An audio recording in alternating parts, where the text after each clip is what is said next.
Hello and welcome to Transplant's Take on Sport. My name's Lewis Daniels and joining me today is kidney transplant recipient and Transplant Sport Kids and Teens coordinator Simon Elmore. We had a deep and open chat about Simon's journey from kidney failure to now, including some traumatic experiences with dialysis and other complications. Simon's story is inspirational and one I think anyone with or without a transplant would benefit from hearing, so please stick around and listen all the way through. As always, if you're enjoying the podcast, please make sure you press subscribe or follow so you don't miss an episode. And why not follow Transplant's Take on Sport on social media? All the information is in the show notes.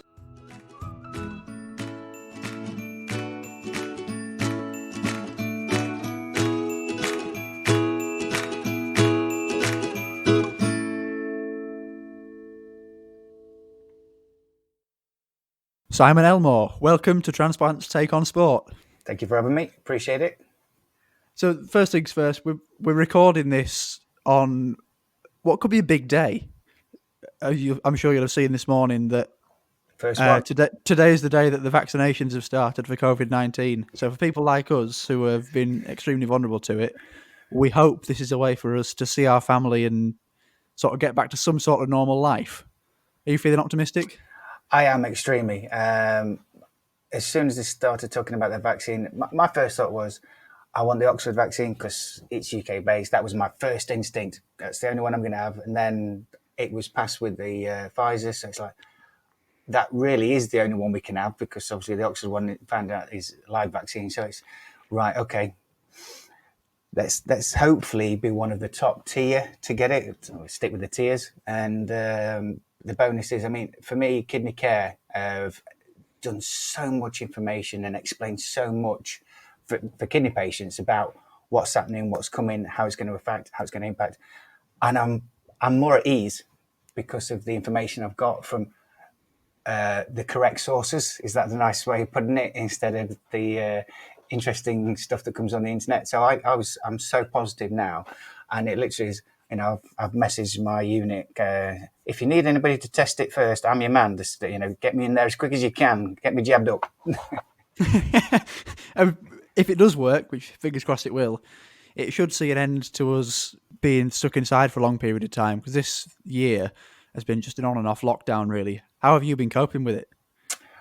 I've been pretty good, to be fair. I mean, me and the wife, we I know it sounds daft, but we'd never argue, which is nice. And being in the house together, it's just one of those things. My biggest worry has been with the kids, the transplant kids, because as much as they've been able to go to school, it's not the norm and it's very scary, and not knowing what and how things can affect them has been, to be fair, has been my worry. That's my role. That's what I do. That's pretty much my life, working with the kids and giving them the opportunity to be active and healthy. And I've spoken to quite a few parents online, some families and the children as well. And that, hearing how they feel has been more of a concern than myself, to be fair. I'm in the house. I'm pretty much isolated.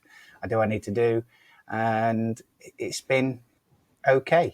I suppose we're in a position where we're adults. We can maybe accept it better than some children might. It's going to be difficult for them with sort of interacting with their friends, family, and sort of how you broach that subject with a child must be difficult for those who've got kids with transplants or their parents with transplants who have children who are completely healthy. Yeah.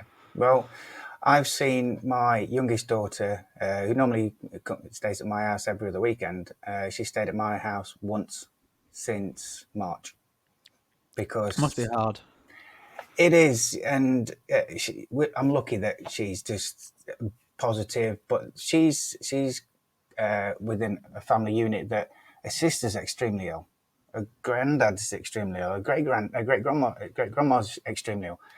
And that pressure on a child is just intense. And we talk, but she has to be extremely careful. And she understands. She's 14. She understands. So she's in a good age group to know what's going off. But the younger children, it's just strange. This isn't the norm. And how long is it going to last? That's the thoughts. And especially the kids that have got parents that have had transplants.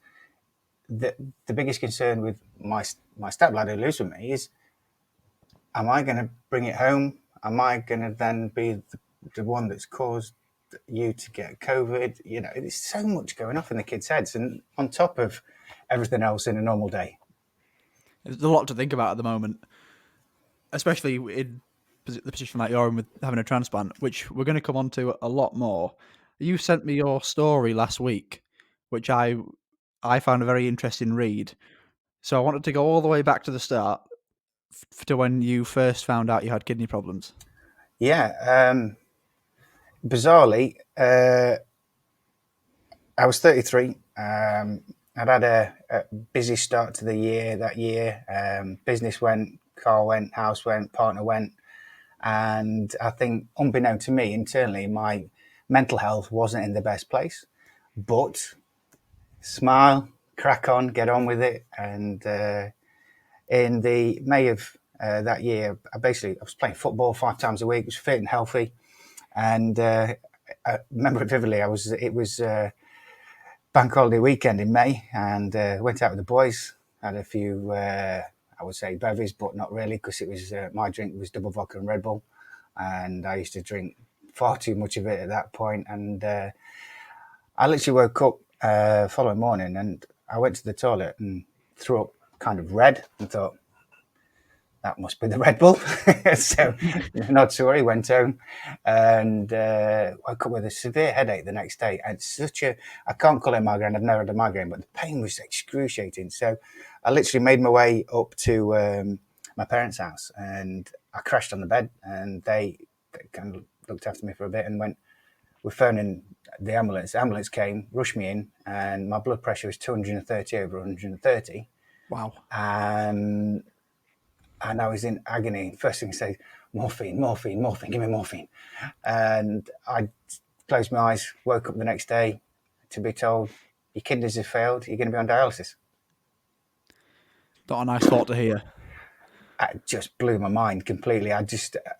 What do you say to that? Why? What? You know, and he says, well, you know, just everything's just basically hit your body and your kidneys have taken the hit. And that was day one of depression for the next 4 years.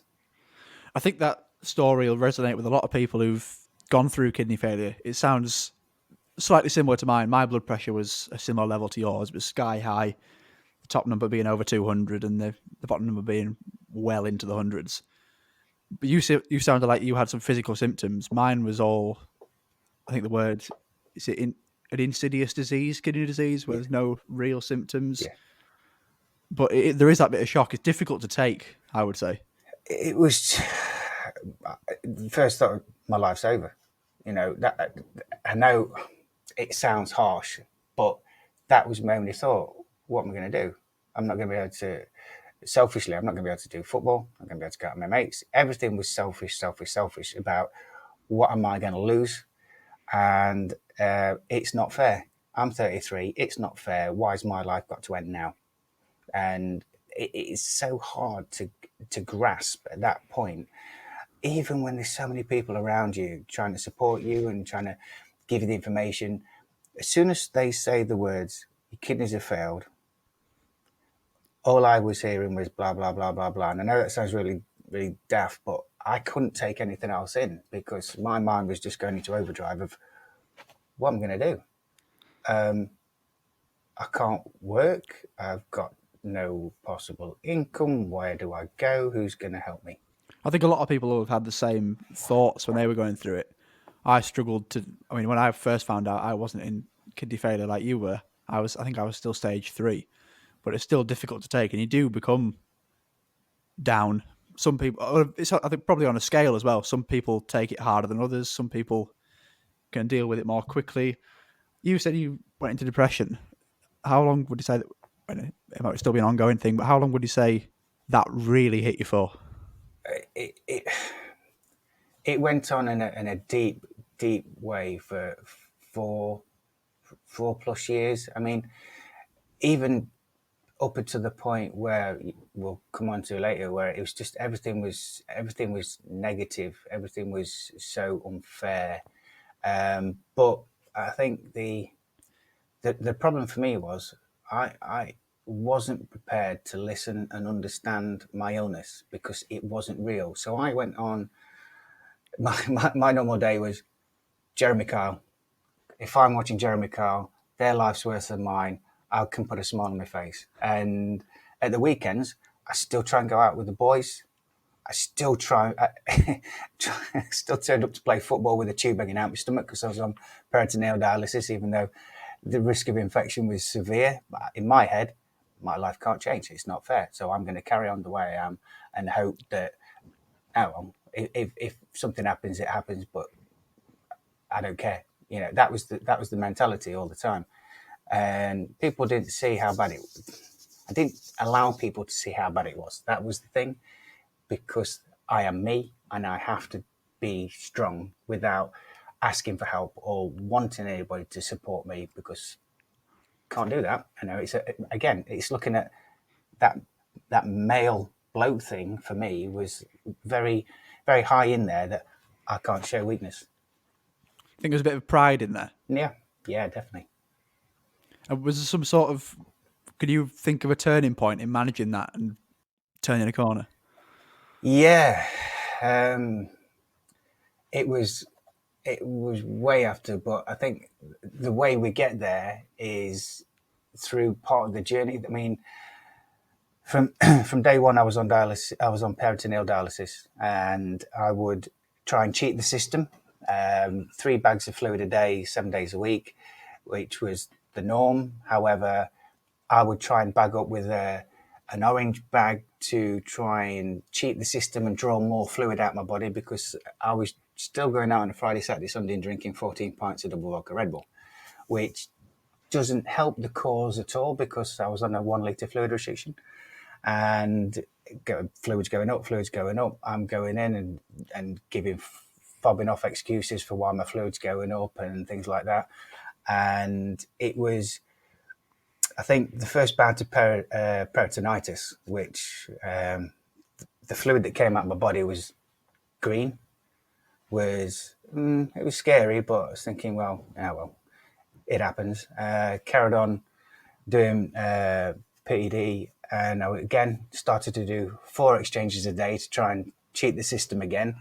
And I had a serious bout of peritonitis, which it was thick dark green in the summer. Oh, crikey, when was that? 33.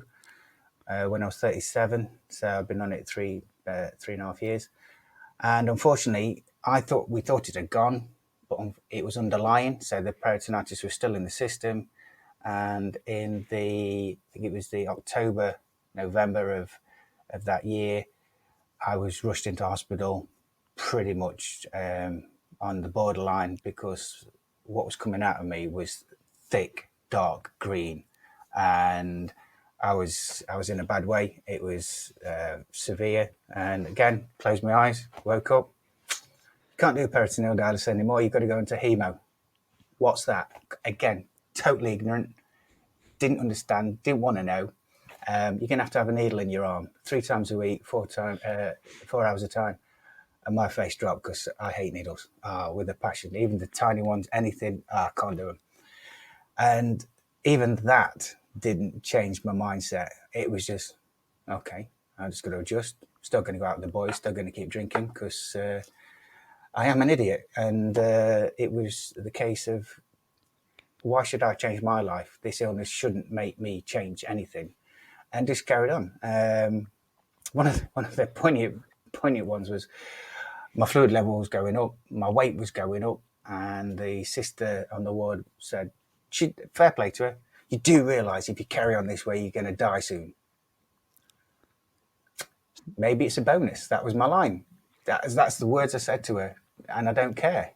And still, I was in depression and in denial for so long, because I didn't want to understand it. And I wouldn't listen to doctors and nurses, because they'd not been through it. That was my biggest issue. There was not really anybody I wanted to turn to at that time to ask for help still, because my head was in the wrong place.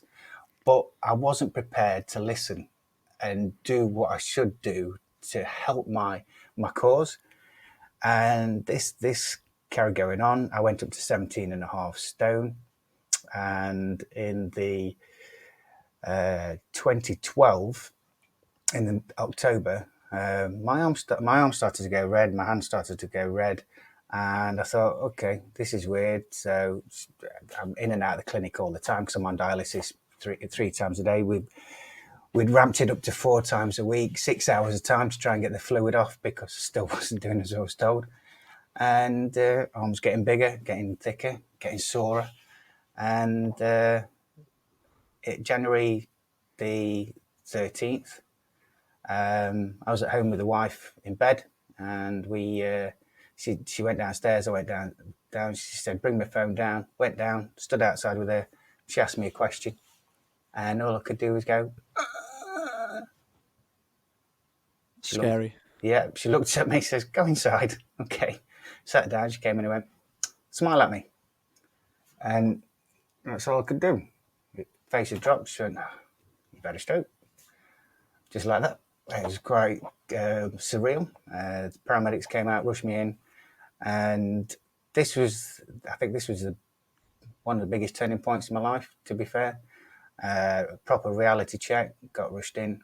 And thankfully, they dealt with me so quickly, and I was out because I said I wanted to be out that day. Only place I didn't want to be was in MAU, because if you're in MAU, stuff's really wrong. So it was like, I'm not staying. Should have stayed, because the following day they'd done all the tests. They phoned me up, says you need to come in now. Okay, so I went in. Got good news and bad news.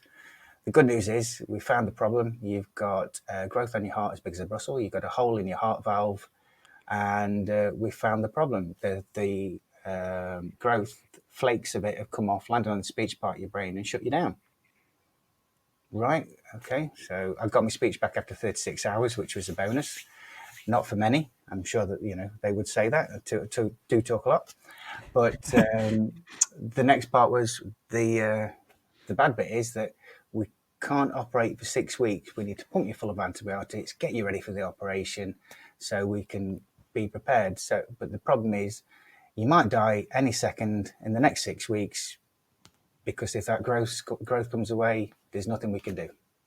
How did that feel, hearing that? I looked at the wife and went, "Whoa." And she looked at me and went, "You're staying in." I'm not waking up to a dead body. No. Stay in and make sure that they look after you. And it was surreal, the fact that I couldn't get my head around it. And even that just, my anxiety, my stress, my mental health just flew out the window. And I slept an hour a day for 6 weeks, because if I close my eyes, I'm not going to open them again. That was my only thought. It must be horrible. It was just, did I sleep? Am I here? Am I awake? It's just crazy. But the staff are amazing. Derby Royal, they're brilliant. And then it came to the day before the operation. So I was having the operation over at Leicester. Again, Glenfield, brilliant place. And I hadn't read any information about the operation. Again, less knowledge, less worry, less stress. And I had to read the leaflet. So I had a right panic attack. The wife had to make her way down to see me and calm me down, because it was just like, I'm definitely going to die. Oh my God, what's going off? Well, what's a bit of a reality check? And then the next day I had the operation, which should have been an 8-hour operation. And 18 hours later, they came out and told the wife, he's going to be kept sedated for another 24 hours. He died twice on the table, and he's going to be in a heat wrap. His temperature's so low, we're not sure what's going to happen next. And we've just got to wait and see. Eventually, I woke up, and at this point, I've got to say, the wife's amazing. She didn't tell me what had happened. Did you know what had happened? No idea. So I thought common when people say that they died twice. I was watching. It's going to sound completely trivial. I watched I'm a Celebrity recently, and Russell Watson was on, who he'd had a brain tumor, and he said when he nearly died. I mean, you say you died twice. Did you see the light? The way I see it is, it was definitely not my time. So there's nothing to see. Right. Okay. That makes sense. And um, it was that point which was very strange because everybody was protecting me by not telling me because of the anxiety and the stress that could happen. So I was in a great place. Glenfield was brilliant. 24-hour care. I was still dialyzing 4 times a week next to the bed in high risk. And normally you're out in 2 days if you have a heart operation. And unfortunately, I was there for a week and a half, and got taken back over to Derby. And they were again amazing there. I was on 408. Normally I'm on 407 or renal, so it's quite close across the road, across the corridor. And it was surreal because obviously then I've got to do more meds, and they were looking after me, brilliant care. And this my arm was just getting bigger and bigger. It was weird because it was just the only way I can explain it. It was like Hellboy arm, uh, massive cracking. I could see the bone through my finger and my second finger on my left hand. I'm thinking something's really wrong here, and unfortunately, they came in after 6 weeks after my operation. Said, "You've got sepsis. We're going to have to amputate your finger in 3 days. You're going to lose your hand in 5." And again, another scary thought. How did you react to that? I went a little bit crazy. I was going to sue everybody in the world and started off, but I'm right. I want all my medical notes. I want everything. This is so unfair. It's not right. God, it's just literally. I just went into a hissy fit, and it was like it wasn't anybody's fault. But in my head, everybody's to blame because I can't get my head around it. And thankfully, me stepmom decided that she was going to raise the alarm bells a little bit more and made sure she got the heart, kidneys, hand guys all in a room and said, "What are you going to do?" And the hand clinic said, "Well, we'll sort it out tomorrow." Okay, so the best hand specialist unit in the UK is at Derby. And they treat the Royals. So it's like, yeah, we'll tie off his fistula, we'll put another fistula, they'll sort another fistula in his other arm, and he'll have to do 18 months of physio to get his finger about right. But, he'll keep his hand. It's like, okay, another let off. Brilliant. And then I was in hospital still, kept going. And another 8 weeks went by and got told, abnormal heartbeat. We need to stop and start your heart. And we need to put you under again for another operation. But it should be dead simple, in and out. Went down for the operation, went in, died again because some complications, and came out. And I know it sounds daft, but I had my renal consultant stood above me when I opened my eyes and went, "If you ever have a general again, I'll kill you myself. No more generals. That's it. You're done. Forget it. Not happening." Which, it's just... So at that point, I'm thinking, right, nearly there. We're going home. And 7 months later, after being in hospital all that time, let me go home. So I was like, right, okay, I've got to adjust to this because my mental state was, what's next? That was the thing. And what have I got to do? I actually thought it can't get any worse. And then 2 weeks later, I got rushed in with hypertension. My heart rate was 222.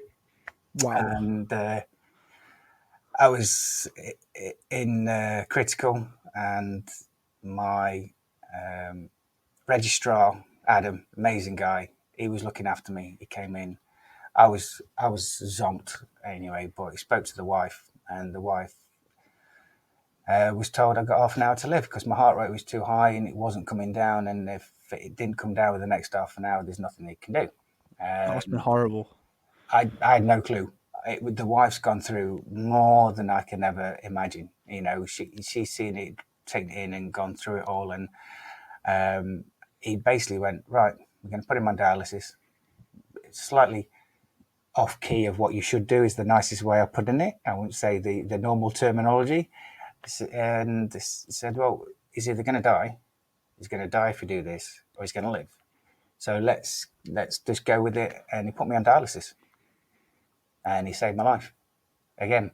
And I was that guy is, as you see in my journey, he's one of my saviors. To be fair, he was just always there, and I actually made a promise to him.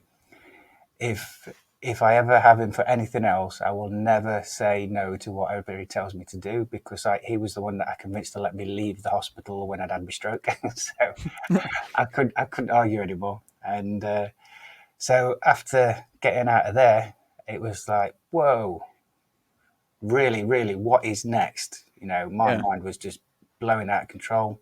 I was starting to drift back off into deep depression.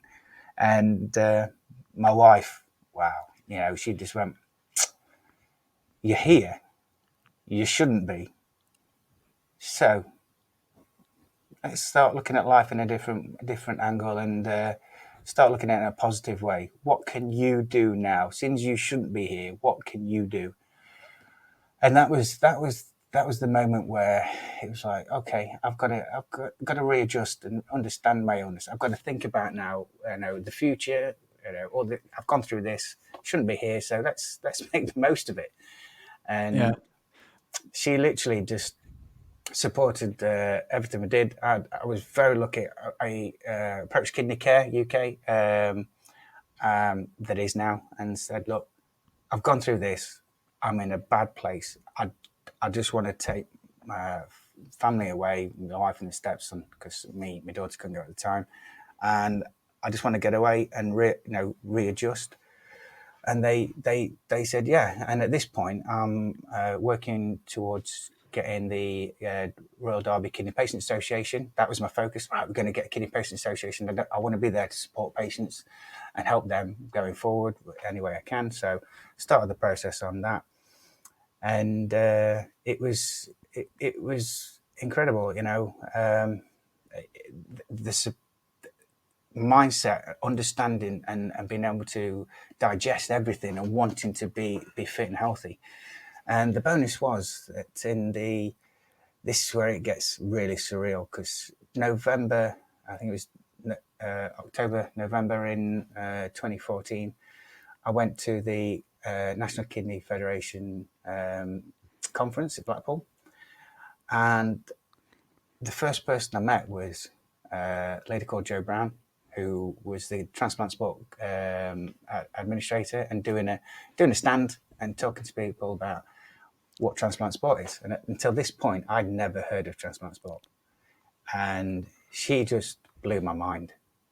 This is what you can do after you've had a transplant. It's like, really, I couldn't take it in. It's like my face was just smiling. It's like, right, okay, I can. Wow, there's a future. That is the best way of putting it. It sounds selfish, but sport has always been my life. My dad was a secondary PE teacher for years. Got a BEM from the Queen for sport, and I'm like, I can do it again. I can do sport again, safe. And what came next was surreal, I think is the best way to put it. She told me about a job that was coming up as a kids coordinator, part-time, for Transplant Sport, to work with kids all around the UK, do activities and events, and try and support them and get them active. I thought, Before we come on to that, do you mind? yeah, I could sit and listen to you for ages, because the story is so inspiring. There's so much going on, and it's been sort of a traumatic experience from the start of diagnosis. There's a few things I just wanted to clear up, because yeah, there'll be people listening who won't be transplant people, kidney people, might not have the sort of background knowledge that we've got. And I think it'll be useful for their benefit to just clarify a few things. So I haven't been on dialysis myself. You've done both types. Could you explain the difference yeah, between peritoneal dialysis and hemodialysis? absolutely. Peritoneal dialysis can give you a little bit more freedom because you do it from home.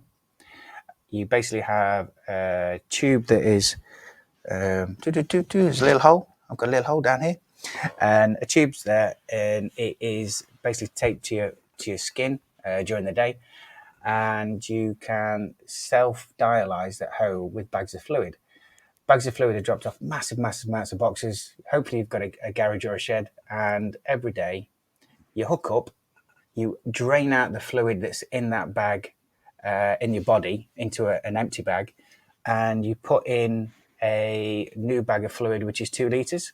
So that then is inside your peritoneum and then kind of filters all the rubbish that's in there like a kidney would.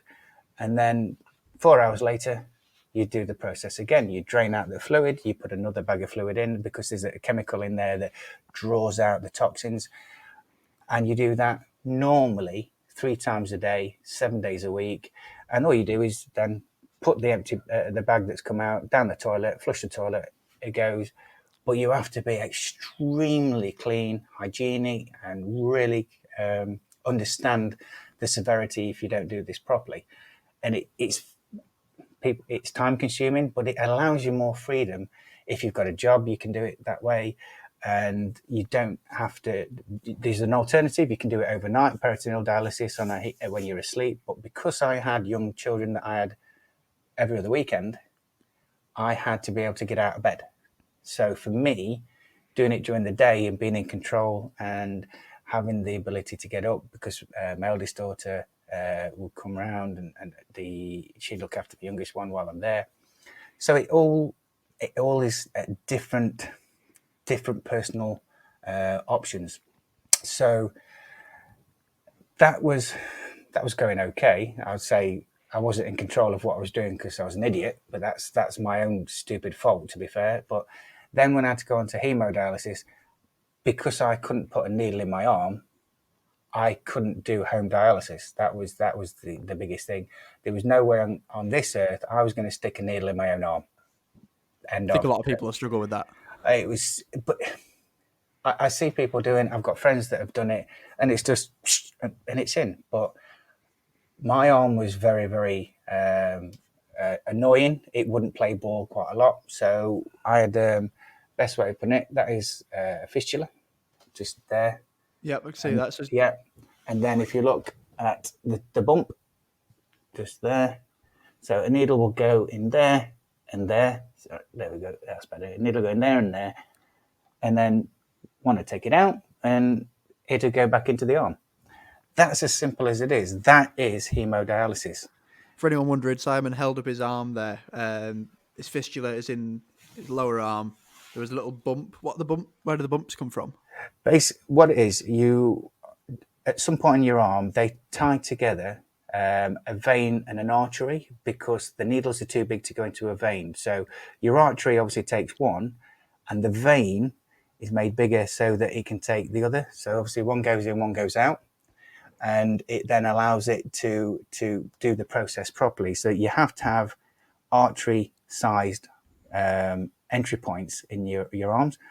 And basically what happens is, it sounds harsh, they pick off the top layer of the skin, they put the needle in. But again, I'm a problem. My skin was so regenerated very quickly, so they'd have to dig in to get out the skin more than they normally would with anybody else. And you could have lidocaine, which is an injection that can numb the area, but again, that's a needle, so it kind of didn't help. So for me, I'd have an apple every time I went in. I had a massive pack up in the morning because that's the best time to eat it. Apparently, that's what I was told. So I took that in and used it. I'd have an apple in my mouth, let them dig out, put the needle in, and eat the apple afterwards. It had its health bonuses. And that I would do in hospital 3 times a week to start with. And I was lucky enough. I decided to get a job being on hemodialysis at that point, and it allowed me. I dialysed at night, so 7 o'clock at night till 11 o'clock at night, out of hours, and again, stupidly, I thought money was more important at that point when I was on hemo, and I was the regional manager for a company, and I travelled from anywhere from Cambridge to Cheshire, sorry. And the issue there was I'd travel there in the morning at 5:30. I would do a day job. I would stay overnight, travel back on the Tuesday, straight to hospital at 7 o'clock at night, dialyse, get home for about 12 o'clock because I wouldn't stop bleeding because I was a pain. And then the next morning, I would then get up, go to another county at about 5:30 in the morning, do my day job, back to hospital on the Thursday night, back to work on the Friday morning, and then dialyse on the Saturday morning. So I could try and sneak in a bit of football, maybe if I could, possibly. And unfortunately, that's what caused the stroke, because the stress and the pressure, you don't see it, you don't feel it until the body goes, yeah, had enough, that's it, no more. And like I say, the body tells you a lot of things if you want to know. And if it gets to a point where you're not listening, it's going to shut you down. And that the stress and mental health side, people forget. And I have to, you have to look after your mental health with anything you're doing, and forget the kidneys, forget everything else. It can affect your body without you even knowing it. And that's Absolutely. one of the key things is just take a step back, have a look at what's happening, and try and see the signs. If there's something not working, something's going wrong, something is an issue, address it, talk to somebody. That's something I've learned the last few years since I've been through it. Health's number one. Everything else can work around that, but as long as you're healthy, in terms of my life anyway, maybe you as well. As long as you're healthy, life's good. Yeah, and I think a lot. Don't get me wrong. You have to have money to live, and that bottom line is that is the problem. You have to somehow try and balance that, and it's the hardest thing in the world. You love your family, you love everything about it. You have to make some decisions that are going to be life changing. And it can be life changing the wrong way. But one of the biggest keys to this again is I didn't talk to anybody. Everything was bottled up inside because I didn't want anybody to know that there's obviously something going wrong here, and I'm stressing, and work is work, but you have to look at the work environment you're in and make a decision, and it nearly cost me. Did you seek any sort of help, psychological help, that sort of thing? I'm not afraid to say once I was told I needed a transplant, I saw a psychologist to sort of try and get my head around it a bit better and understand my own head and dealing with the news I've been given more. Because I was 19 when I was told I needed a transplant. Wow, that's hard. That's gonna be hard because you've got so much life ahead. You've got so much you want to do, and that complete mix mash of you can't separate the two at that point. I'm sure. Again, I'm not speaking for you, but I can see that it's all in a quandary. Whereas you then have to speak to and divide it and look at your steps and your goal plan and make sure they're achievable, that are suitable to you in your lifestyle choices, but don't impact massively that you are restricted, because that's unfair. Yeah. The biggest thing I took from it, which some people might be able to take from this, what the bit of advice that stuck with me was, is it going to affect you? Is it going to affect you now? Can you do anything about it now? If not, don't think about it yet. If you can't alter something, if you can't do it now, then think about what is happening at the moment rather than too far in the future. That is very well put. The problem, again, aside, the problem I had was I got family that I had in my head to support, and I had to make sure that everything was right. But in hindsight, looking at where things are now, I didn't have to do what I did, but I wanted more. Yeah. And that's that, that's the greedy side, because I want more. instead of just reflecting on what I've got and understanding it better, and realizing that, do they want me to do more for them, or is that just my mindset again as the male, and I'm that chauvinist git, and I want to do it because I should. But no, in hindsight, they want me to be healthy and fit, but I have to talk to them, and I have to talk to my family about it. And a lot of patients that I talk to, and when I've been in wards and gone in and talked, is, have you talked to your family? You know, no. And the reason is dead simple. I don't want to be their burden, and I don't want them to suffer what I'm going through, because it is hard, right? What do you, and the question I've got is, what do you think they think you are thinking? Well, Exactly.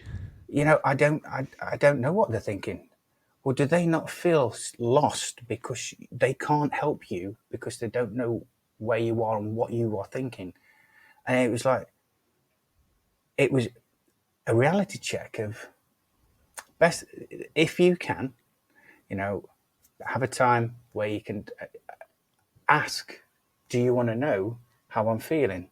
Because until you do, you can't you can't let people think they understand, because they can't understand unless they're within it and allowed to be within it, and they love you. And that's the key to it. The people are with you because they love you and they want to support you, but they can only half support you because they don't know where they stand and where they need to be to make a difference, to help yours and their life develop and go forward in a better way. And that, I think that for me was how I learned a lot from my own actions, and not asking for help and not seeking help. Now I, sp- I did talk to my doctor about speaking to a psychologist. Unfortunately, it wasn't the best thing that happened, because, and no disrespect to anybody's age, I went in, the person was there, they must have just qualified in the greatest respect because they were extremely young. And I just said, what do you know about organ donation, kidney failure, and your life being in a mess? And they just went, and that was it. I was out. Didn't really go to plan, but that was, again, I wasn't in the right frame of mind. I wasn't prepared to want to listen. I needed to listen, but it was that half-heartedness. I know I should. I know it's going to make a difference, but it still wasn't the right time. And it only became the right time when I'd gone through hell, and the wife understood it. And the wife, it was, she told me about what I'd been through nearly 7 months after I was out of hospital. And that was mind blowing. It was a wake up, proper wake up call, to be told that this is what you've gone through. And you didn't know about it at the time, because I think that could have caused you even more of an issue and you'd be back in there. So the fact that she knew so much and had supported me by not telling me, I opened up and everything, and said everything as it was. And we have an amazing relationship, because if there's anything happening in our lives, we will talk about it. And that is it. That's the bottom line. There's nothing in my head that I'll hold back, because it's not fair. There's the support that I've got from the family, and it is hard to talk about it, because you don't want that the family, the support that you've got, to know that you are weak. Exactly. But Yeah, talking's it's so important. it is it's life. I, I can talk to loads of people. I could talk to anybody, but at the time I couldn't talk to my wife and my family, because then it would be a burden. And it's hard. It's, and I said, this is why I'm on Facebook. I'm always on there. I talk to people.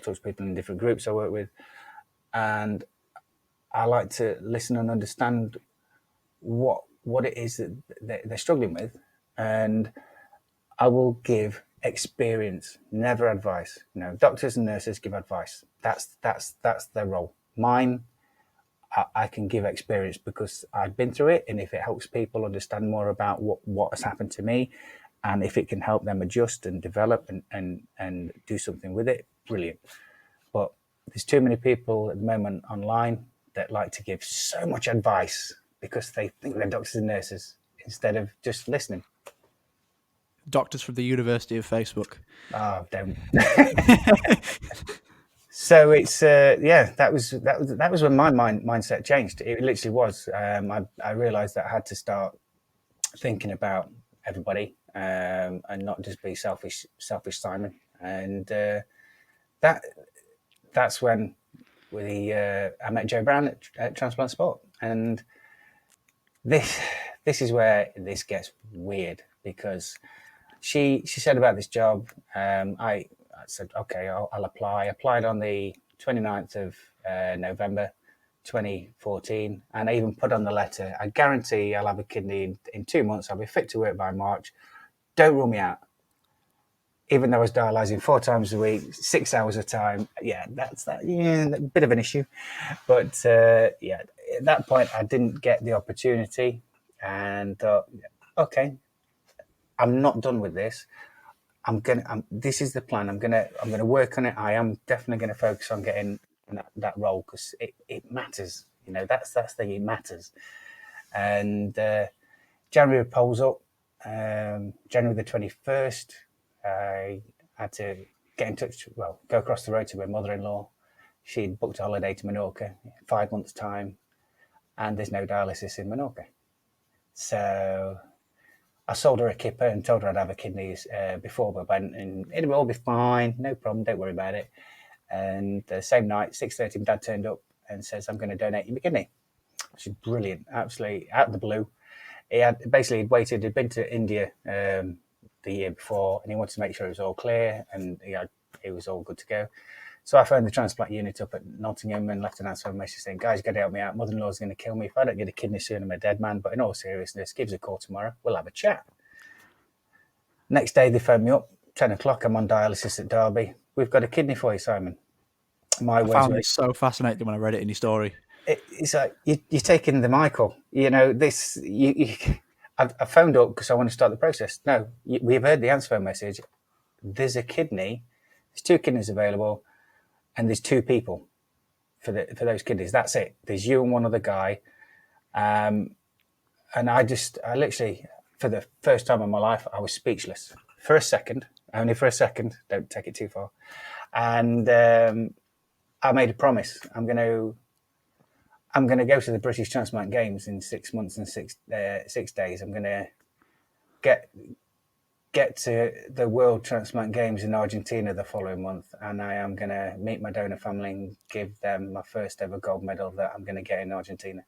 So with the transplant, did you just have a feeling that was the time it was going to happen? It was my 3rd call. Wow. It was my 3rd call, and the fact that I'd requested one the day before, for me, it was fate. I was smiling on my face. The wife just went, "Yeah, this is it. This is how it's you're ready for it now." The previous calls I'd had, and I know I backtracked. The previous calls I had, I was unfit, I was unhealthy, I wasn't mentally prepared, and that is so vital to having a transplant. If I'd have had it back then, I don't really think that it would have been fair because I don't think it would have lasted because I was 17 and a half stone. I'd still been given the opportunity to go and be checked for it. And it just would not have been fair because unless you are prepared for a transplant and you understand how vital you are to that transplant in making it last as long as you can, I don't think you understand somebody else could have been, and that for me was very valuable at that point because I knew this is it. I'm fit. I'm ready. I understand exactly what I need to do. The day I had my stroke in 2013, I'd not drank alcohol since that day. So I was in the right place to do it and I wanted it. And again, you still get a question. Do you want the kidney? You always get the question. And it was like, this is it. And wife picked me up. We drove over to Nottingham. Was in there, and I was told that if one kidney isn't good, the other person's getting it. And I said, "Don't worry, it's going to be fine. It doesn't. It's going in." And they were all looking at me, going, "How can you be so sure?" Fate's an amazing thing, And I was just, this is it. And even when the anaesthetist came in, this was so funny. Anaesthetist comes in and says, "We're gonna have to drop your warfarin because I'm on warfarin tablets from the heart." I said, "Yeah, crack on." He says, "Yeah, but you don't realise if we don't go through with this transplant, you do realise that you're going to be in hospital for at least 5 to 6 days." The wife looked at me and we just started laughing. And he couldn't understand why. He says, "Yeah, just whack it, crack on, mate, crack on. It's not a problem. It's going in." "Yeah, but you don't know it is." And she laughed and she turned to him and says, "Do you realise he's been in the hospital for 7 months?" "Well, and he just went, it just gone. It's like, well, you know what? Yeah, I love hospitals. I haven't got an issue with hospitals. And so I was in there, and I had the transplant on the 22nd, and it went okay. Day 2, I was in absolute agony. The lead came in, Kathy, I think it's the consultant, and came and said, "What's up, Simon?" God, I'm in pain. It felt like it was the worst pain I've ever had. I just kept asking people to knock me out. Just knock me out. The pain, just morphine wasn't touching me. It just wasn't happening. And she said, "I've just done some transplants today. It's 12 o'clock midnight. What are you doing to me?" So rushed me upstairs, and next morning I woke up to be told they removed a fist blood that was pressing on my kidney that was leaking, and all good now, all gone. And then 2 days later, I was doing 4.5 miles around Nottingham City Hospital with my drip stand, walking and talking because I still had slight insomnia, and I was so happy. So I'd walk everywhere I could do in my nightie. I always had my shorts on, though it wasn't going to show anything. And I was just on a mission. My goal was the British Transplant Games. It's unbelievable, the walking. Nothing else I can do. Got my drip stand, will travel. And it was, for me, it was so important that I had to just really focus now going forward and making sure that everything was ready. I was in the right frame of mind. I had to look after my kidney. I had to get fit. I had to get healthy, make sure that kidney was on track. Unfortunately, my kidney decided it wasn't going to wake up to start with. And it took, I looked at my stats the other day, and it took me nearly 10 days for anything to kick in, for me creatinine to go anywhere. And I was thinking, but the bonus was I could start to go to the loo again, which was great because I'd not peed for about 2 years. And wow. It was insane. It was, I've got to drop. People just don't get it. I know it's great if you go out and you don't need to go to the loo. However, once you start, it's like drop, and you have to measure it every time you go to the loo. You get one of the cardboard containers, and you're going, "Well, that was pointless. What a waste." I had a similar story to that. I could go to the toilet before a transplant, but my bladder got blocked while I was in hospital, and I had the dreaded 3-way catheter, which one of the worst moments of my life. But I can remember when that eventually came out. I must have had a catheter in for about 10 days, and then that came out, and you go to the toilet yourself in the bottle. Went for the first time, came back, it's on the table, this big sort of plastic jerry can, lid on. The nurse came in to have a look, see how I was. And again, as you said, people might not get this, but I just went, I did it myself. It's like a celebration that no one will understand. It's like you've won the World Cup. Yeah, oh, yeah, peed. Lift it up in the air above your head. Yeah, this is my trophy. Yeah, I'm taking it home with me. Okay, settle down, lad. Settle down. It's crazy to just have that feeling of being able to go. Strange conversation, but it really does matter. I mean, people don't realise that you sometimes people do lose the ability to pass water, and it can happen because the body just decides, yeah, that's shutting down. You don't need to use that, to be fair, but you the body isn't storing it up inside. It's just working its way out through the system of the dialysis, and you can't explain it to people. You don't need to pee. No, I'm good. I'm all right. You sure? You've drank a lot. Yeah, no, that was back in the day. We'll move on from there. But I was lucky. I mean, the kidney eventually started to kick in. But my biggest issue is my warfarin levels. And guess who happened to be my registrar? It was Adam again. And he says you can't leave until your numbers are up to 2.0. He says, well, what is it now? 0.1. I says, you're kidding me. He said, no, it's 0.1. So you're going nowhere. Sit down and smile. Was that warfarin levels? Yeah. So it was, okay, so ticking along every day, come in. What's my level? It's gone up by 0.1. And it literally went up by 0.1 every day. So I was in there for another 20 days. And it was like, well, what's the point? I can go home. Surely, it's starting to work now. I said, no, not until you're 2. 1.9, let me out. Nope, you made a promise. You're staying in. Yeah, I did, yeah. Yeah, okay. But the bonus was, while I was in there, the Nottingham Transplant team, which I'm pointed to over there, my jacket, we had, there was their team meeting to go to the British Transplant Games in Newcastle coming up in the July, August of that year. So I pose in with my drip stand, sits down in my nightie and goes, hi, I'm Simon. I'm going to the games this year. What was the reaction? How long you had your kidney? I says, I had my kidney on January the 22nd, which is over 6 months to the games. Don't you worry about that. I'll be fit. What sports are you going to do? So they gave me the timetable. I went, okay.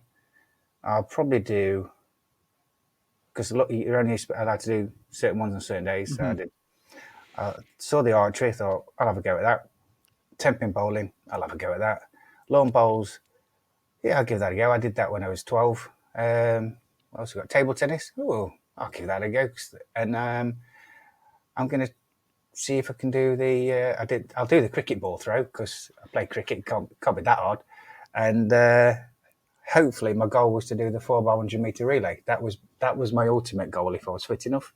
Again, not done athletics, but I thought, yeah, it's a bit of running, great. And so I actually picked the sports that were steady and not intense. That was my goal. And I wasn't given the all clear to do sports until April the 1st, which was frustrating, even though I was trying to sneak some 10-pin bowling in before that. Went to the bowling alley in the February and said, this is my goal, this is my plan. Saw the manager, Andy, and he says, okay, well, I'm going to teach you how to bowl straight. I said, brilliant. That's all I want to know. Tell me what to do and I'll do it. I started bowling and it kicked off there. It says, ideally, you need to get your own ball. So just have a look on the rack, see if there's any balls on the shelves that are your weight and you can pick it up okay. I said, oh, this one looks all right. It says, yes, people leave their own bowling balls and blame the bowling balls for them not bowling very well. I went, okay, that's different. So I picked this bowling ball up, put my fingers in, felt good, and said, I'll use this one. And then I rolled it round, and engraved in the bowling ball was Simon. Wow. It's just, again, fate again. It's just weird. And I just thought, yeah, I'll have this one then. It's got my name on it. So I donated 20 quid to his charity he works with, and that's it. I had a bowling ball. So that all carried on, and I went to lawn bowls and had a go at that. I went to the local archery club in Bolper. They helped me there, and had a few goes with that. Table tennis, table tennis just had it. But I went to the first Transplant Sport event of racket sports that was in Widnes. and competed in that for the first time with an off-the-shelf bat, and ended up getting runners-up, 2 runners-up medals to Wayne Lang of all people. But I got my revenge on Wayne. But yeah, that was my first introduction to transplant sport. It was brilliant, and was all ready to go for the British Games. But in the April was it was a weird month because on the first, obviously, I got the nod to do sports. On the 13th, my mum passed away, so it was even more poignant. I was going to do what I did for her as much as anything else, and she'd been very ill, and she passed away due to many illnesses, and she'd seen me get my kidney, and that was the thing. She could relax, and that's what happened. She passed away, and my birthday was on the 16th. So yeah, 2015 was a very, very strange year. So was your mum and sport the main motivation to recover and then get to the Transplant Games that year? That and my donor family. That Of that course, was yeah. that was my forefront. I've set my goals. I'm going to do it, and got to the British Transplant Games, and I'd actually spoken to Transplant Sport and Lynn at the games. I said, look, who's doing 10-pin bowling at the World Games? Is the 10-pin bowling at the World Games? Yes, but we don't normally have a team. He says, right, I'll captain the team. I'll happily do that. I'll be involved. I've had my kidney over 6 months because I'll be at the British Games. Just if it's an option and I can go, I'll go. He says, yeah, but it's going to cost a lot of money. And I said, okay. So I approached my stepdad and said, look, the Games is on, and he said, don't worry, that's fine. And he put the money up, and we'll come on to that later on. But yeah, the British Games got up to Newcastle. What an experience. So many amazing people there. Donor families there, which are absolutely awesome. And they're the guests. They're the special guests, special people is the donor families. Just to thank them and hear their incredible journeys and the fact that they're happy to talk about what they've been through. You know, that just is so inspiring, and that gives you so much of a kick and a boost to realise that you know you have something so special, and that just made the games it's so much better, and it was amazing. Leading on from that, you went to the World Transplant Games, didn't you? Was it a month later? Yeah, What was the atmosphere like there? it was strange because we were in Argentina, right at the south of Argentina, but to speak to all the other people that have been through it. I mean, obviously the British Games, great team, and so many people have got so many journeys. But to be able to get there and just represent your country, you're in awe. I think is the best way. You're in awe of everything, everybody. That I never knew anything about this thing a year ago. Yeah, I can be at this, and I can even if I don't get a medal, I'm here and I can just be a part of something that's worldwide. And I made so many friends: Thailand, Australia, America, Canada, Germany, Poland. There's so many people, and you talk and you listen to their experiences, and it's very humbling. You know, of what they've been through and how they've dealt with it and come out of it the other side. And I was lucky. I mean, I went and I did put my name down for a sport called petanque. No, sorry, I wanted to put my name down for petanque, and there was no partners because obviously I was coming in late, so I was filling the gaps. Yeah. So I was down for the 10-pin bowling singles, 10-pin bowling men's pairs. I even had my name down for the 100 metres. Did the cricket ball throw, but I also then made up a team with Sam Clark for Tejo. I was going to ask about that. Yeah, Tejo. It's basically like petanque, but you have discs. So you have a smaller disc that is the jack basically, and you have bigger discs, and you have to get as close as you can. Same gravel, same thing, and it was crazy because we turned up there. I mean, I was just crazy. I loved it. I was the atmosphere. So we went down there, and it was in tin sheds basically, and there was gravel. And this guy, this Argentinian guy, absolute perfect example. Big Tash. Hi, I will tell you the rules. I will tell you once. I will not tell you again. If you have any questions, do not ask me. So, okay, right. This is a bit strict. He says went through all the rules, how to play it, and then he came up to me and Sam because I had GB top on it. He comes up and he went, opened his jacket up, and he had an England top on underneath. It's awesome. It's like, yeah. He says, if you want to know any more, come and ask me. It's okay, no problem. And all they were doing all day, all we're doing is eating steak all day. It was great, absolutely brilliant. These ladies were in the back, couldn't understand a word of English, cooking steak. We were eating, just having some great fun. And somehow we won the pairs competition. Never played it before, but you throw in summit at summit and you get as close as you can. That's the way it is. Had you heard of it before you went there? No. Never heard of it. Never played it. You got the big scary Argentinian man on side. And he did It well. was so fun. It was so fun, and we just laughed all day. It was just brilliant. And the next day we had. So that was my first gold medal. So I was so excited that I got my first gold medal. I could give that to my organ donor family as soon as I could. That was my plan. And then the next day was so relaxed and so funny. But the Tempin bowling alleys in Argentina are what are the old school handball alleys. They don't do Tempin. They do the hand, the small ball at the seaside, the pins on No strings. holes. No holes. That's what the lanes that. are for. Yeah.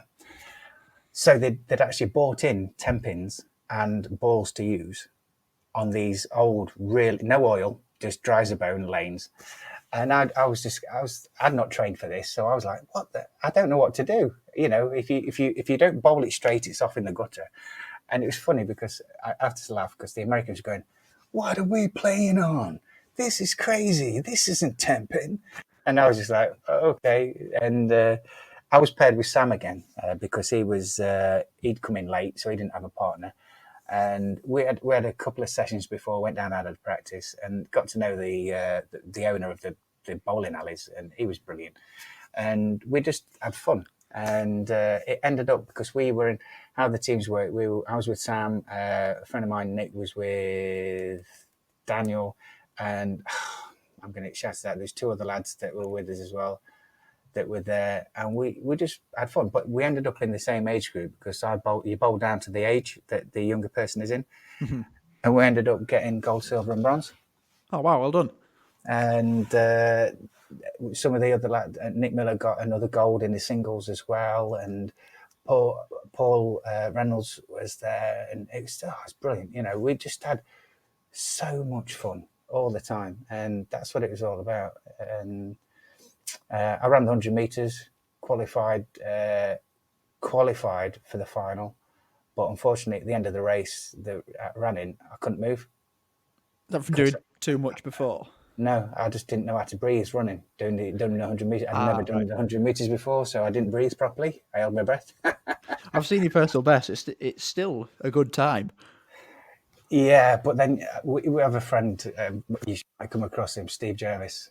And Steve is just a machine, and he's under 11. He's like 10 something, and he's in my age. He's 40s, so Wow. but he's he's slightly younger than me. So if I get to 50, I know I can run in the British Games, and he's not in the race. So I might try and do the 100 meters again just once if my knees will cope.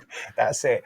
But I've had a cruciate replacement in my knee, so it's not the best. So it's just grit it and go. But it's just the whole of it was amazing, absolutely amazing. So have you competed in the same events ever since, or have you added more on for future games since then?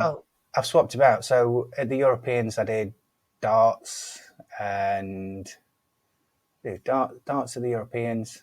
I think I've got it written down here. Yeah, you probably sit and know better. darts, table tennis, Yeah, 10-pin bowling, floorball. What's that one?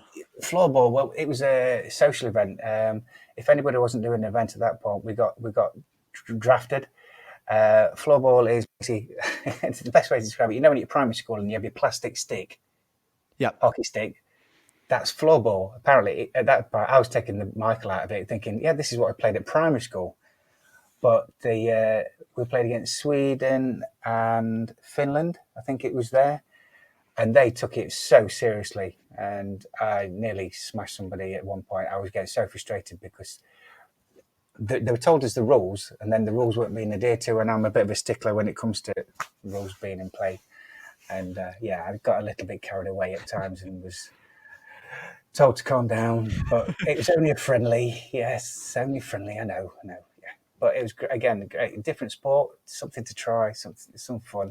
And I was lucky enough to win the European gold in the singles. There, that was an experience because the lanes were brilliant. The people were there were so great. And again, made more friends with the Greeks, Cypriots, especially. They're just brilliant. And that's what it's all about, as you said. So we'll go to something else that was in your story. You competed at the European Transplant Games as well, and that made 3 events within 18 months of your transplant. Yeah, Would you say that? three championships. Would you say that as a collective is one of your proudest achievements as a transplant athlete? Oh, it is, and I know it sounds daft, but you can see this, but the people can't. Is that all your medals? It's gone off the Yeah, screen. that's my 3 goal. That's my 2 golds at each competition. That's a photo to keep for a So long time. that was, I was very lucky. It was so amazing to be a part of it, and my goal was to compete at those events, and the fact that I got 2 golds at each of those was just, it was mind blowing, especially just to achieve the first and being at the British was incredible. But obviously, I didn't get any golds at my first games in Newcastle. That was kind of just an introduction. It was the following year that really just took off, and I understood more about the games, and getting the medals was, like I say, it's icing on the cake is the nicest way. But watching the games and seeing children who have walking supports go and do the long jump and jump 1 centimeter and get the biggest cheer from everybody, the crowd that's there, that was emotional. Forget the medals, irrelevant. Just to see the face of a child do so much and achieve so much from one thing, it was just It'll be a special moment. that's what it's about. It is. You just can't forget that moment. To get a medal, yeah, love it to bits. To get my first medal and know what I'm going to do next, that for me was my personal goal, and it was just to then get back from Argentina and go, right, I'm going to write what I've been able to achieve, and I'm going to send it to my donor family. That was very special. That was letting out all the emotion of what I'd been able to do, and thinking, well, is this donor family going to reply to me? I have to give them every bit of emotion and dedication that I can to thank them for what they've given me. I've read in your story, did you give them your first gold medal? I did. I was very lucky. We did a 100-mile walk for charity locally. We went from Belper in Derbyshire to Chesterfield to North Notts, South Notts, over to Ilson, back to Derby and back to Belper. And I carried a bowling ball all the way around on my back because I was an idiot. And we went bowling at all the venues. We went to all the hospitals in the same area, and we went bowling to all the venues as well. And at the end of it, we started on the Sunday, finished on the Saturday, and I sent the letter.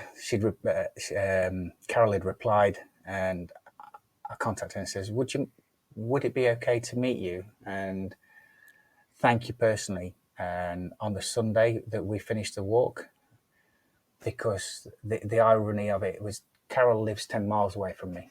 That again, that's another sort of special moment, and It's that sort of fate that you talked about earlier.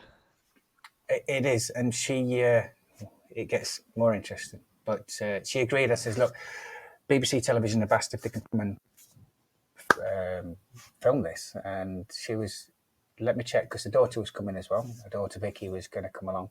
Says, check with Vicky. I says, look, if you get there on the day and it's not right, that's fine. Just say we'll just meet each other. So we met each other, and I love the BBC. They're very keen, I think is the nicest word. Can we? He says, no, just relax, chill out. We're gonna meet. And then Vicky Dodd says, yeah, it's fine. So they filmed us meeting. But yeah, I'm missing one gold medal and one bronze. Somebody lost the bronze, so I gave them one of mine years ago. But the gold medal is, I've got a copy. Obviously, I've got the one from the Tenpin bowling, so that's the important one. But we met, and I found out that John himself, he worked at DHL, and I thought, wow, I worked at DHL at East Midlands as well when I was 21. And she went, really? He says, yeah, he was the ramp coordinator that sorted out the flight crews and got them on the right planes, making sure the flight plans are right. I did that exact job at 21. It just fits. It was Together so well. surreal. I think things happen for a reason, and I do even more so now. Things happen for a reason, and I'm very lucky, and I understand that. So this is why I work so much. And I got a job with Premier Sport, who do kids coordinating in schools, primary schools, and from the ages of 4 or 5 up to the age of 11, and they teach the children in breakfast clubs, lunch clubs, after school clubs, and do lessons with the kids. And I thought, wow, this is my opportunity to get back to what I used to do and really help and support and develop and make sure that they get the passion. I mean, no disrespect to the teachers. Teachers are great. Don't love PE as much as they should. So it was a great opportunity. We go in and teach the kids how to develop and doing different sports and take the kids in. And that was brilliant. That gave me the passion again to be ready for if the opportunity came to work with Transplant Sport Kids. And eventually, my predecessor Malcolm was an absolutely brilliant guy. He set up the kids coordinator role, did so much to make it so smooth and run so well. And he decided he was going to work with this other charity, and the job vacancy came up for me to take on the role, and I applied. I was fortunate enough to get it, and I started as a kids coordinator in 2019, April 2019, and that, wow, where do we begin? What does that involve, that role? I basically set up events throughout the year for kids to go to. We're doing ski slopes, Kendal, working with groups like the Kendal Donor Town Charity. So we do ski slopes on a Saturday, sports and events on a Sunday, and we go around work with Nottingham Wildcats arena with the women's team doing sports down there. Been down to the Warwick University and done a session there, and including the rock climbing wall. Wherever we go, I go to areas so that people don't have to travel. That's the main aim. But I'm very, very fortunate. I'm funded by Children in Need. So all the work that they do is just so important, because we get to then deliver it out for the transplant kids and give them the opportunity to take part, maybe sometimes for the first time in activities. Sometimes but we also have families that have had a transplant, so the adults that have had a transplant, their kids can come too, and that's what people miss. It's not just the transplant kids that can come. It's the kids of the families, because they've been through so much. They've been through that journey with the family, and we want to make sure that all families get that opportunity for the kids to be active, be involved, and be part of the transplant family, because that's the bottom line. It's a transplant family. Once you're in transplant sport, you're in. Yeah, live it. The kids will live it as well. Even with Yeah, if the parents have had transplants, they're still indirectly living that life and the absolutely. restrictions and uh, effects that come with it. It is, and this is what I mean. We last year we did Anglesey, so we go rock climbing, doing a weekend away in the sea, making rafting and how to make fires and stuff. It's brilliant, The kids get the opportunity to have fun, socialise, meet other transplant families, and be normal. Exactly. That's the main thing. So we've talked about your sports at the Transplant Games. We'll come on to the ones that you've done outside of that. We'll go with football. Yeah, Uh, I've read from your story you've played a lot. You've done some big events or to raise awareness for organ donation. A game I've heard about before, which you mentioned again. You played against Hollyoaks. Where was that? yeah. We played up at. I want to say, what's on the picture? Is it Wigan or Widnes? Can you see the I've picture? not got it with me at the moment. No, It's we. I would say Widnes. we'll go with it. We played up there, and the lads were brilliant. Absolutely great fun. We just they were brilliant. Absolutely brilliant. Great team, and they played together a lot. And we just had so much fun and got the chance to meet them afterwards. And we went and had drinks with them, and they were just normal lads. There was no the big I am. They were just normal lads, and it was just great to just have that normality with people that were there to help us raise the awareness, raise the profile, and do so much for the passion that we had with organ donation. It's likewise with Newport. I mean, Newport, we did previous to that, and went down there. You've got Mickey Flynn was down there. He was playing. I've got such a hot passion for Newport now. Really have. I mean, that was just they had thinking of Johnson. Who was the sprinter? Again, it's gone. Christian Malcolm, That you have someone. the sprinter. Yeah. Well, he was playing up front, and at that point, I was in goal, and I came out of the box because I had to get the ball, and had a reality check just as I was about to slide in and take him and the ball, and stood up, and he hit me, and I hit him, and I was bracing myself for the hit, and he bounced off, and I apologised as soon as he got up because it was my fault. But I was thinking, my eyes were just on the ball. I was just like a normal football match, and instead, but I had a bit of a sorry, didn't mean to do that. But again, Newport, the guys in Wales were so.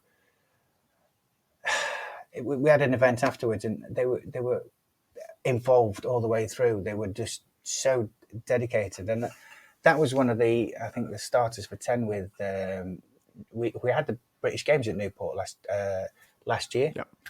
And again, we're down at the Newport facility, the football stadium, and everybody, the people there were so embracing. I think is the best way to put it, and it makes a difference. We want to promote what transplant sports are about. We want to promote organ donation, and they were there. They were there to give everything they could. So we're going to another sport that you do, cricket. This is how we actually came into contact with each other. How did you first get involved with England and Wales transplant cricket team? Well, I've only I'm involved from afar because I actually went down to Edgbaston for one of the nets a few years ago, and I loved it. I couldn't. It was amazing. Every part about it was just meeting up with the lads, meeting new faces as well. And I've been in touch, but not had the opportunity to actually play in the team yet. It's just clash. I do events at the weekends with the kids, so it's that clash of when the games are played. If I can get there, I will put my name forward. But I just unfortunately just haven't had the opportunity to go. I'm here. I'll play. Pick me. Pick me. But actually, just being able to get on a pitch, I'd love to do that. I really would. At some point, I would love to be part of that squad and be part of that team. But the closest I've been is the charity matches that I do locally with Pip and the guys, and I've been lucky enough to play with Belper Meadows a lot, and they're brilliant, local team, and they're so supporting when it comes to organ donation. We've worked with them with the Walk for Life, and they really support, and especially one of the lads, Pip, he works at Sunny Deval Glowworm, and they raise the awareness for organ donation all the time, and they get involved, and it's brilliant. It just everything blossoms. People want to be involved because it's such a good cause, and raise the awareness the way they can, and show the opportunities they can from being on the walks, being involved in the cricket, being involved in the football. We do charity games and stuff like that as well. I think that's the main thing, raising awareness for organ donation through, in our case, whichever sport you love. You can take that to different places around the country, your local area, not your local area. The Games is a big celebration of organ donation as a whole. It just seems such a... I mean, I've only been involved... I only had my transplant July last year, July 2019, and it's just such a great world to be involved in. There's so many groups. It's a family. It's a family. That's the thing. It is anybody that's part of transplant sport is within a worldwide family.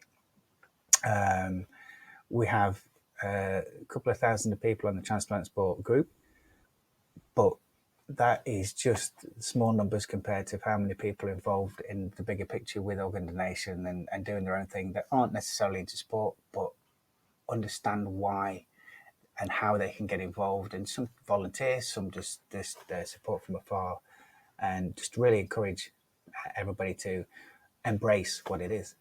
Absolutely. We'll come on to your last sport. I appreciate it's been a long one, but I could listen to you for ages. So many stories in there.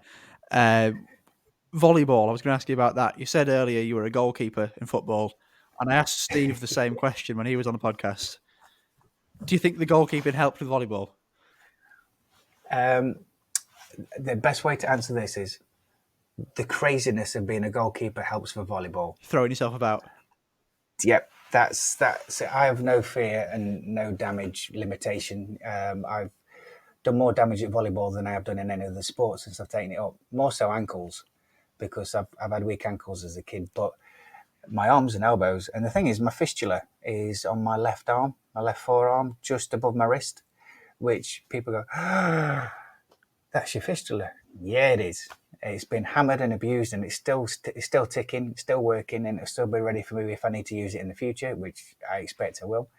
And volleyball is such a great sport. Anybody can get involved. I mean, I started off at my local volleyball club in Belper, the Hammers, and loved it. Thought, oh wow, this is it. They helped me get better for the GB for my Nottingham team and GB team. And then I went to Nottingham Volleyball Club and improved a bit more, got a bit more developed, and it would just spiral from there. And I love volleyball. It's different. It's a team sport. Pretty much every sport I do involves a team or a partner or pairs, because I think it's better to develop and introduce than it is, win a gold medal on your own. Yeah, great. But if you're doing it with a partner or somebody else, it's even more special. It's like the World Games. At the World Games this year, last year, I competed in the volleyball. We got a bronze. It's brilliant. Competed in the football. We happened to get a gold, which is awesome. The 10-pin bowling, I missed the singles because we were playing football, because it was on the day before, but was able to play in the men's pairs and the mixed pairs. And we were lucky enough. Brett, my partner in the Mel, was brilliant. He's the best bowler in the GB team, and we got a gold. But then played table tennis, did the mixed pairs for the ladies with Diana, and then did table tennis in pairs, because it's much more fun. You got the camaraderie. It's just, you try harder because you can't let your partner down, which is always good. But it's just it's individual events are great. It's like the cricket ball throw. I love the cricket ball throw, because I can try and squeeze it in between the work I do at the British Games with the kids and teens. So I'm still working, run off, throw a cricket ball 3 times, and back in. We're working again. So it always helps. Doesn't take up too much time. Training wherever you can. Always fun. Simon, it's been a joy to have you on the podcast. I'm sure we could sit here for much longer and talk about all sorts of stories and experiences from transplant sport, the sport itself, and just transplant life. One thing I know you said that you don't really give advice, you give experience, but I'm asking everyone this question. If you could, what's one piece of advice you'd give to someone facing a transplant? I would say for facing a transplant is be ready, understand your own body, want the transplant. And that sounds really, really strange, but people fear a transplant because of being unsure of what's next. And I assure you, having a transplant will open up your life once again to so much positive positive outset. You can be whatever you want to be, you can try and achieve whatever you want to achieve, but you have to look after that transplant. That is really key. I think you can't just take it for granted that it's just going to be there forever, and just embrace every moment of every day because you've got that transplant. There we go. Simon, thank you very much for coming on. I think a lot of listeners will find your story inspirational and will take a lot from it, as I have. So thank you again. Thanks to my guest today, Simon Elmore. I've been Lewis Daniels, and you've been listening to Transplant's Take on Sport.